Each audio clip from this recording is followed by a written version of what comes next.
ঢাকায় এসেছি 1 সপ্তাহ হয়ে গেছে। আমি অনেক অসুস্থ। আমার কেন জানি পায়ের সমস্যা।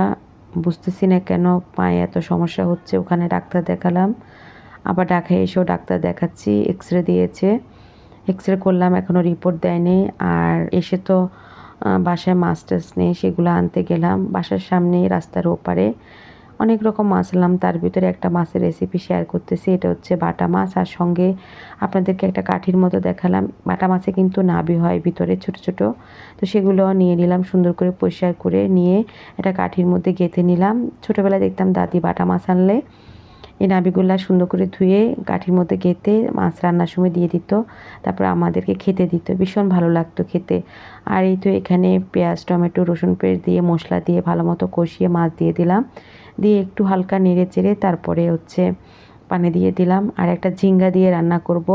তো এই তো সেই নাভিগুলো কাঠিতে গেঁথে এক সাইড দিয়ে দিয়ে দিলাম। মেয়েকে দিব, মেয়েকে গল্প শোনালাম দাদি এভাবে করতো। আর এই তো ঢাকনা দিয়ে দিলাম। এখন একটু নেড়ে চেড়ে একদম মাখা মাখা করে রান্না করে নিলাম। আল্লাহ হাফেজ।